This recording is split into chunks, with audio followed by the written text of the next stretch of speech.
Margaret Thatcher, former UK Prime Minister and the only female to ever hold the post, died this morning following a stroke at the age of 87.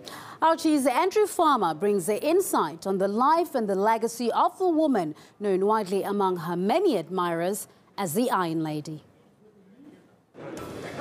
Whether viewed as a hero or villain, Margaret Thatcher, also known as the Iron Lady or simply Maggie, evokes strong feelings. She was one of the most influential forces on British politics in the 20th century. But her life had a humble beginning. Margaret Roberts was brought up by a family of grocers in Lincolnshire. She was educated at the local grammar school, graduated from Oxford University as a chemist and later qualified as a barrister, and married husband Dennis in the early 50s. But she found politics to be her true calling, becoming a Conservative MP for the North London district of Finchley in 1959. Well, Margaret Thatcher finally challenged for the leadership of the Tory party in 1975. And 4 years later, when the Conservatives came to power, she became Britain's first female Prime Minister. But it wasn't her femininity that characterised her 11-year reign at number 10. The Britain she inherited was in turmoil.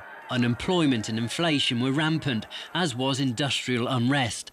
She tackled it with right-wing monetarist policies that became known as Thatcherism. State-owned companies were privatised, taxes were lowered, public spending decreased, and the trade unions were fought head-on. The Russians said that I was an Iron Lady. Yeah. They were right. Britain needs an Iron Lady. Her no-nonsense policies brought down inflation, but unemployment actually doubled.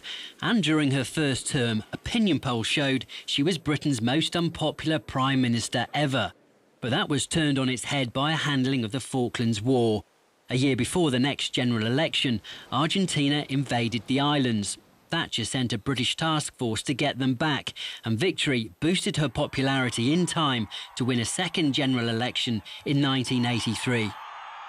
Her second term was just as turbulent. She survived an assassination attempt by the IRA at a party political conference, and her bitter battles with the unions continued. Miners went on strike for 12 months, but were eventually defeated by a Prime Minister who was again standing up for what she believed. They were out to use their power to hold the nation to ransom. It was that which Thatcherism, if you call it that, tried to stop. On the international stage, Thatcher was a staunch supporter of US President Ronald Reagan and backed America's bombing of Libya in 1986. Her attacks on communism had earned her the nickname the Iron Lady, although relations improved under reformist Soviet leader Mikhail Gorbachev, famously saying, "We can do business together." In 1987, she won a third term to become Britain's longest-serving Prime Minister in 100 years, but eventually lost her grip on power after the introduction of the unpopular household poll tax, which led to nationwide protests. After just over a decade at number 10, her time here finally came to an end. Forced from office in November 1990 after a challenge to her leadership from within her own Conservative Party. Following that, she resigned, but she did remain active in politics, gaining a seat in the upper house of Parliament. Her policies are still in place today and continue to influence contemporary politicians. She will be remembered as one of the most dynamic yet controversial leaders of the 20th century.